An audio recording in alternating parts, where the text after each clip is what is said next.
ಎಲ್ಲರಿಗೂ ನಮಸ್ಕಾರ. ನಾನು doctor Chaitra Pandit, natural medicines ಹಾಗೂ ಲೈಫ್ ಸ್ಟೈಲ್ ಕನ್ಸಲ್ಟೆಂಟ್, ಸಮನ್ವಿತ ಚಿಕಿತ್ಸಾಲಯ, Honnavar. Doctor Chaitra Pandit official YouTube ಚಾನಲ್ಗೆ ನಿಮ್ಗೆಲ್ಲರಿಗೂ ಸ್ವಾಗತ.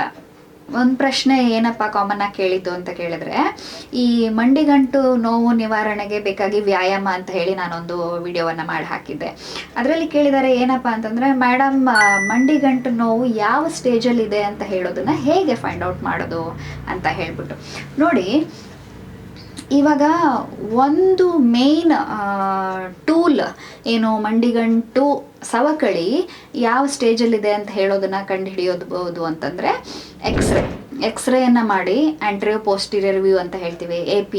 ಆ ವ್ಯೂನಲ್ಲಿ ನೀವು ಎಕ್ಸ್ರೇಯನ್ನು ಮಾಡಿ ಅದನ್ನು ಎಕ್ಸ್ಪರ್ಟ್ಸಿಗೆ ತೋರಿಸಿ ನೀವು ಯಾವ ಸ್ಟೇಜಲ್ಲಿ ನಿಮ್ಮ ಮಂಡಿಗಂಟು ಸವಕಳಿ ಇದೆ ಅಂತ ಹೇಳೋದನ್ನು ಕೂಡ ಫೈಂಡ್ ಔಟ್ ಆರಾಮವಾಗಿ ಮಾಡ್ಕೊಳ್ಬೋದು, ತೊಂದರೆ ಇಲ್ಲ. ಇನ್ನು ಎರಡನೇದಾಗಿ ಸಿಂಪ್ಟಮ್ಸ್.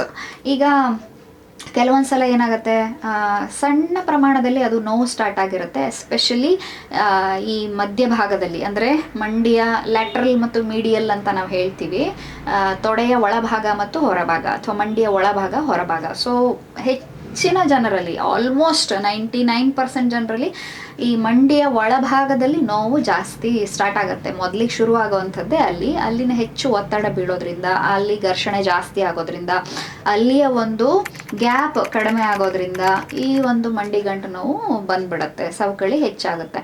ಸೊ ನೀವು ಎಕ್ಸ್ರೇ ನಿಮ್ಮ ಹತ್ರ ಇದ್ದರೆ ಅದನ್ನಿಂದ ನೋಡ್ಕೊಳ್ಬೋದು. ಅದ್ರ ಜೊತೆಗೆ ಸಿಂಪ್ಟಮ್ಸನ್ನು ಕಂಬೈನ್ ಮಾಡಬೇಕು. ಸೊ ಆವಾಗ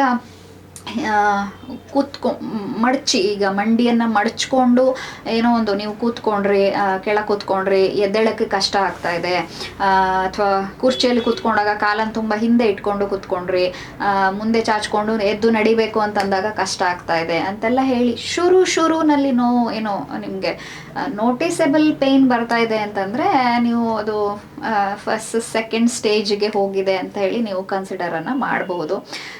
ಇದರ ಜೊತೆಗೆ ಎಕ್ಸ್ರೇಯ ಒಂದು ಸಪೋರ್ಟ್ ಕೂಡ ಇದ್ದು ಬಿಟ್ಟರೆ ತುಂಬ ಚೆನ್ನಾಗಿ ನಾವು ಅದನ್ನು ಫೈಂಡ್ ಔಟನ್ನು ಮಾಡಬಹುದು.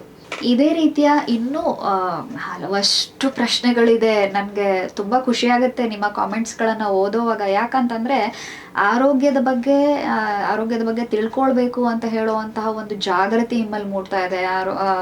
ಏನು ಮಾಡಿದರೆ ಏನಾಗುತ್ತೆ, ನನಗೆ ಇಂತಿಂಥ ಸಮಸ್ಯೆ ಇದೆ. ಎಷ್ಟೋ ಜನ ಬರೆದಿದ್ದಾರೆ, ತುಂಬ ಉದ್ದುದ್ದ ಕಾಮೆಂಟ್ಸ್ಗಳು ಕೆಲವೊಂದು ವೀಡಿಯೋಸಲ್ಲಿ ಇದೆ, ನನಗೆ ಇಂಥ ಸಮಸ್ಯೆ ಇದೆ, ಇಂಥ ಸಮಸ್ಯೆ ಇದೆ. ಸೊ ಅದ್ರ ಬಗ್ಗೆ ಎಲ್ಲ ತಿಳ್ಕೊಳ್ಬೇಕು, ನ್ಯಾಚುರಲಿ ಅದನ್ನು ಪರಿಹಾರ ಮಾಡ್ಕೊಳ್ಳೋದು ಹೇಗೆ ಅನ್ನೋದನ್ನು ಅರ್ಥ ಮಾಡ್ಕೊಂಡು ಅದನ್ನು ಫಾಲೋ ಮಾಡಬೇಕು ಅಂತ ಹೇಳುವಂಥ ಒಂದು ಮನಸ್ಥಿತಿ ನಿಮಗಿದೆ ಅಲ್ಲ, ಇದನ್ನು ನೋಡಿದಾಗ ನನಗೆ ತುಂಬ ಸಂತೋಷ ಆಗುತ್ತೆ. ಯಾಕಂತಂದರೆ ನಾನೊಬ್ಬಳು ನ್ಯಾಚುರೋಪತಿ ಫಿಸಿಷಿಯನ್. ನ್ಯಾಚುರಲ್ ವಿಧಾನಗಳಿಂದ ಆರೋಗ್ಯವನ್ನು ಹೇಗೆ ಕಾಪಾಡ್ಕೊಳ್ಬಹುದು ಅನ್ನೋದನ್ನು ಜನರಿಗೆ ತಲುಪಿಸುವಂಥದ್ದೇ ನನ್ನ ಮುಖ್ಯ ಉದ್ದೇಶ. ಸೊ ಹಾಗಾಗಿ ನೀವು ಮತ್ತೆ ತುಂಬ ಜನ ಅಪ್ರಿಷಿಯೇಟ್ ಮಾಡಿ ಕಾಮೆಂಟ್ಸ್ ಮಾಡಿದ್ದಾರೆ. ಅವರಿಗೆ ನಾನು ಮಾಡಿ ಹಾಕಿರುವಂಥ ಟಿಪ್ಸ್ಗಳಿಂದ, ಆ ಒಂದು ಪರಿಹಾರಗಳಿಂದ ತುಂಬ ಸಹಾಯ ಆಗಿದೆ, ಹಾಗಾಗಿ ತುಂಬ ಧನ್ಯವಾದಗಳು ಅಂತ ಎಲ್ಲ ಹೇಳಿ ಅಪ್ರಿಷಿಯೇಟ್ ಮಾಡಿ ಹಾಕಿದ್ದಾರೆ. ಸೊ ಇದನ್ನೆಲ್ಲ ನೋಡಿದಾಗ ಇದನ್ನು ಮಾಡಿರೋದ್ರಿಂದ ಒಂದು ಸಾರ್ಥಕತೆ ಅಂತ ನನಗನ್ಸುತ್ತೆ, ತುಂಬ ಖುಷಿನೂ ಆಗುತ್ತೆ. ಸೊ ಹಾಗಾಗಿ ನಿಮಗೆ ಏನಾದರೂ ಇನ್ನೂ ಸಮಸ್ಯೆಗಳಿದೆ ಅಥವಾ ಇದ್ರ ಬಗ್ಗೆ ತಿಳ್ಕೊಳ್ಬೇಕು ಅಂತ ಆಸಕ್ತಿ ಇದೆ ಅಂತಂದರೆ ಕಾಮೆಂಟ್ಸ್ ಬಾಕ್ಸಲ್ಲಿ ಖಂಡಿತವಾಗ್ಲೂ ಬರೆದು ಹಾಕಿ. ಅದರ ಬಗ್ಗೆ ನಾನು ಈಗ ಈ ಒಂದು ಏನು ಸರಣಿ ಶುರು ಮಾಡಿದ್ದೀನಿ ಇದನ್ನು ಮುಂದುವರಿಸ್ತೀನಿ. ಸೊ ಮಧ್ಯದಲ್ಲಿ ಈ ಒಂದು ನಿಮ್ಮ ಪ್ರಶ್ನೆ ನಾನು ಉತ್ತರ ಅಂತ ಹೇಳುವಂತಹ ಕೆಲವೊಂದು ಪ್ರಶ್ನೆಗಳನ್ನು, ಕಾಮನ್ ಆಗಿ ಕೇಳಿರುವಂತಹ ಪ್ರಶ್ನೆಗಳನ್ನು ತಗೊಂಡ್ಬಿಟ್ಟು ಎಲ್ಲರಿಗೂ ಅನ್ವಯ ಆಗೋ ಹಾಗೆ ಅದಕ್ಕೆ ನನ್ನ ಕಡೆಯಿಂದ ಒಂದಿಷ್ಟು ನನ್ನ ವಿಚಾರಗಳನ್ನು ನಿಮ್ಮ ಮುಂದೆ ಇಡ್ತಾ ಹೋಗ್ತೀನಿ. ಇದನ್ನು ಫಾಲೋ ಮಾಡೋದ್ರಿಂದ ನೀವು ನಿಜವಾಗ್ಲೂ ನೀವು ಅರ್ಥ ಮಾಡಿಕೊಂಡು ಇನ್ಯಾರಿಗಾರು ಇದೇ ಥರ ಸಮಸ್ಯೆ ಇದ್ದರೆ ಅವ್ರಿಗೆ ಕೂಡ ಇದ್ರ ಬಗ್ಗೆ ನೀವು ತಿಳಿ ಹೇಳ್ಬೋದು. ಸೊ ಹಾಗಾಗಿ ನೀವು ಒಂಥರ ರಿಸೋರ್ಸ್ ಪರ್ಸನ್ ಆದಂಗೆ ಆಗುತ್ತೆ. ಅದರಿಂದ ನಿಮಗೂ ಅವ್ರಿಗೇನಾದರೂ ಆರಾಮ ಆಯಿತು ಅಂತ ನಿಮಗೆ ಹೇಳಿದ್ರೆ ಅದರಿಂದ ನಿಮಗೂ ಕೂಡ ಸಂತೋಷ ಆಗುತ್ತೆ. ಸೊ ಹಾಗಾಗಿ ಆಲ್ ಇನ್ ಆಲ್ ಒಂದು ಕಮ್ಯುನಿಟಿ ರೀತಿಯಲ್ಲಿ ಒಂದು ಒಳ್ಳೆಯ ಸಮಷ್ಟಿಯ ದೃಷ್ಟಿಯಿಂದ ನಾವು ಕೆಲಸವನ್ನು ಮಾಡೋಣ ಅಂತ ಹೇಳ್ತಾ ಈ ವಿಡಿಯೋವನ್ನು ಇಲ್ಲಿಗೆ ಮುಕ್ತಾಯ ಮಾಡ್ತಾ ಇದ್ದೀನಿ. ಮುಂದಿನ ವಿಡಿಯೋದಲ್ಲಿ ನಿಮ್ಮನ್ನು ಭೇಟಿ ಆಗ್ತೀನಿ. ನಮಸ್ಕಾರ.